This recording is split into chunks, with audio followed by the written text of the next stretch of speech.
Hey guys, welcome back to Planet Mithril, and we are back with another Let's Talk Tabletop.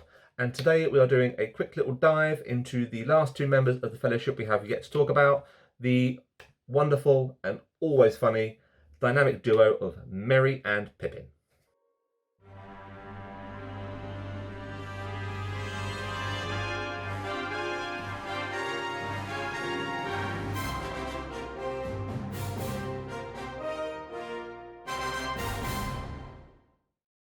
Now, these two hobbits in particular are very much seen as probably the two weakest members of the Fellowship when it comes to the army and the tabletop.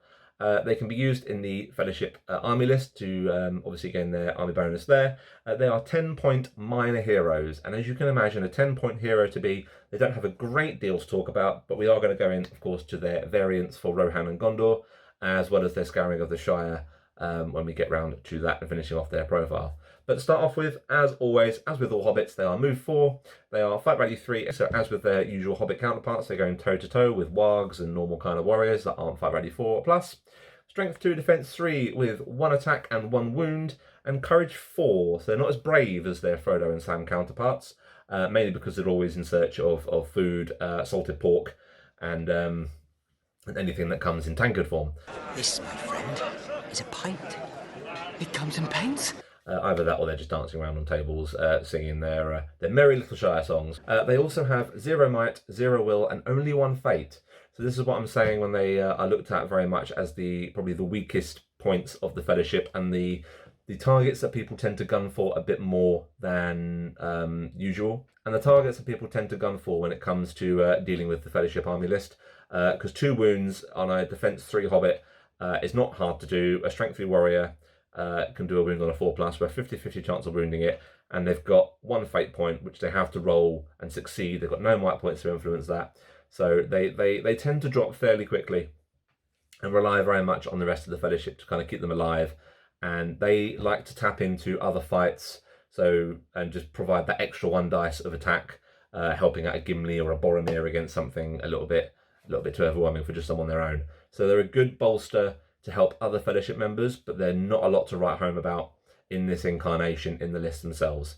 Very much targets, and I think particularly Merry at this point has died more or less every single time we've put him on the table in the Quest of the Ringbearer. I don't think Pippin's far behind either.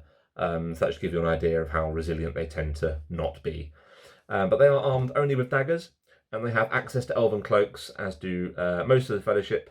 So they can keep themselves protected at range fire, which is, at least you're not going to lose on the approach, as long as you're careful with your positioning and how you, if you jump them from cover to cover with their movement 4, then you can generally keep them protected at range. And as with all hobbits, they are resistant to magic and have the option to throw stones, which is probably you're going to be doing this more with Merry and Pippin, because you're not going to want to throw them into combat. You want to keep them a little bit out of the way and protected, and throw stones at some of the more vulnerable parts of the army coming at you. Just to soften them up, I mean, an extra couple of strength 1 hits at range might kill a couple of models a turn. You don't know. Might kill a couple of models over the course of the game even.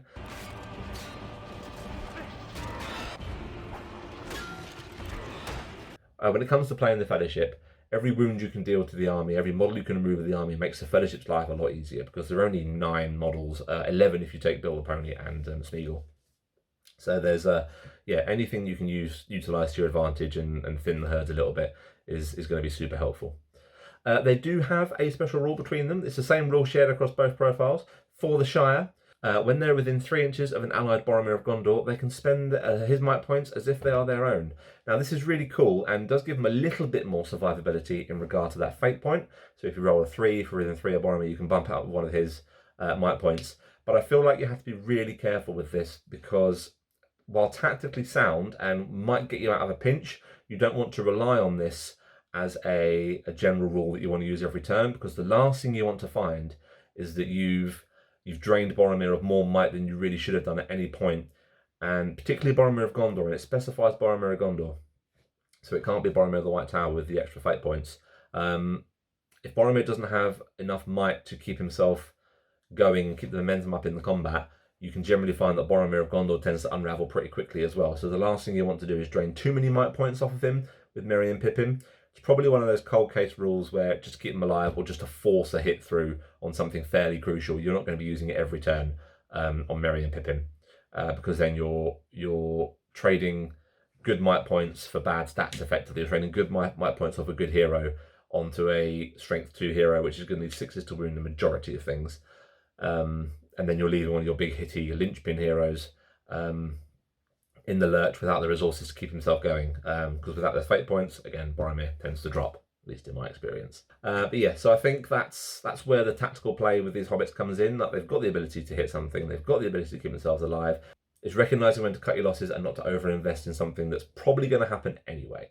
If they want to kill your hobbits, they're going to kill your hobbits. Do you really need to spend might points after it to keep them alive at the same time? So there's some careful play there when it comes to this rule. Really cool little rule, really themey as well, because obviously Boromir did redeem himself by running to protect Merry and Pippin, and they did their best to back him up as well. But yeah, so that's where I think that rule comes from, and it's super themey, and I love it. Great, because again, as you always know with me, theme is key. But yeah, just be careful when using this that you don't overdrain poor old Boromir, the Boromir battery, and leave him vulnerable to the enemy army. And yeah, with the 1 wound and 1 fate point, it's quite easy to lose these two and get Fellowship broken. There's a degree of play here with the Fellowship, but I feel like the list inherently holds itself back because you want to keep your heroes not necessarily back enough to guard everyone who's the weaker points in the army, but you want to keep them around that they can jump in and help to prevent you losing those models early doors. So I feel like instead of chucking Aragorn, Gimli, and Boromir in particular just forwards, you want to ideally keep them between the 6 to 10 inch range so they can get back if they need to, if the things start going a bit south for the hobbits and they start getting a bit of pressure applied to them. So I don't know, it feels a little counterintuitive. Maybe a might point might have been nice, but I can see why they haven't had it added on, because at that point in the film they weren't necessarily those kind of heroes. So I can understand why, but I feel like, yeah, the Fellowship's quite a challenging list to play. I've used it a fair few times and I've still not really nailed it. Always kind of undo myself just through either getting excited by running big heroes in, or letting hobbits get picked off where they shouldn't have done, or failing to recognise something that I should have seen. So playing the Fellowship requires a fair bit of balancing and a fair bit of careful thought. So just bear that in mind when you're playing your Fellowship lists. Their title variants, however, their Scouring of the Shire variants, both stat profiles go to move value 4 again, 3 and 3 plus. Defense 4 this time round, both with 2 attacks, both with 2 wounds, and both courage 5. So they're a bit braver, as you would be after going through what they went through in the films. And they've got a little bit more stay power and can dish out a bit more punishment. At this stage as well, they also gain 2 might points, 2 will points, and an additional point of fate. So they are a 2/2/2 in regard to their might, will, and fate reserves. So they become fairly decent heroes in their own right, as and when they get to the Scouring of the Shire era. They are both then jumped up to 45 points. So there's a fairly hefty points increase there, but I feel like what you're getting versus what you're paying for is well worth the costs. Both getting options for ponies again, and their usual elven cloaks, and both getting shields as an option as well. So they both can go to defense 5 for another 5 points, which is really, really good. Merry also gets the option for the Horn of the Riddermark, which grants +1 courage to all Hobbit models as long as Merry is alive. And there's no range on this, so you can literally have all your hobbits on the tabletop, board wide at +1 courage, which is, no small thing when you factor in how many hobbits there are in a themey hobbit army. I've struggled to make a hobbit list which isn't at least 75, 80 models strong. So all of those models +1 courage is a tasty bonus there. Merry himself at this point can upgrade Hobbit Militia in his warband to Batlin Brandybucks, which have a strength of 3. So a little bit more of an offensive piece there. Pip can also upgrade Hobbit Archers in his warband to Tookish Hunters, which gain a fight value of 3 and 3 plus, so they become better at shooting. So they've got buffs for the warbands they're leading as well. At this point, I should point out as well, they're both Heroes of Valor, so you can have 15 models in each of their warbands at this stage, which is really nice. 15 Battling Brandybucks and 15 Tookish Hunters is a scary thing to fight on the tabletop. Yeah, that's not fun. Pip also gets the Against All Odds special rule, which means he can re-roll failed wounds when making strikes against hero and monster models. It's worth noting this doesn't factor in against infantry or warriors or cavalry. It's literally against heroes and monsters, those big things that pose more of a threat. He gets a chance to to re-roll all of his wounds against that if he fails. So he gets another little chance to jab his pointy stick into a vulnerable fleshy bit and potentially kill something quite key on the tabletop. So there's quite a big jump there in regard to their Scouring the Shire profiles. It's also worth noting that both the Rohan and Minas Tirith army lists have variants of these hobbits, and they kind of sit mid-level between their Fellowship profiles and their Scouring the Shire profiles.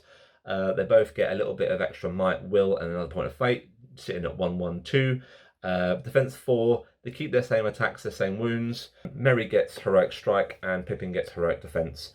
And they both sit at 25 points for these fairly mid-tier level hobbits. And it's nice to have that progression from Fellowship kind of chaff effectively through to where they are in the events of War of the Ring and Rohan and Gondor respectively. And then when they come back to the Shire, they're battle worn, they've done their adventures, they are well averse to combat and the threats that reside in Middle Earth, and that's where they are at their strongest point, ready to help free the Shire from Sharky and his ruffians.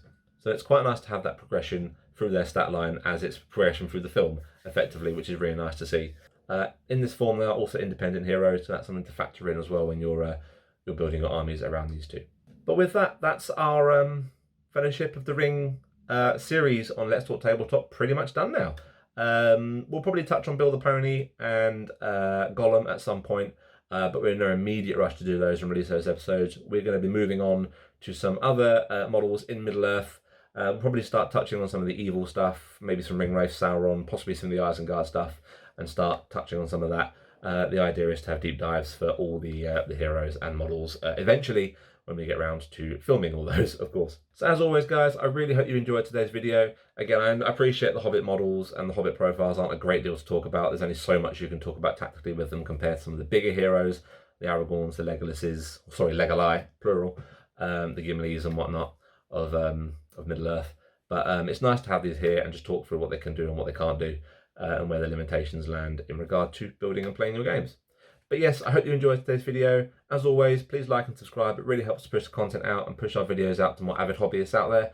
And as always, guys, take care and happy hobbying. Bye-bye.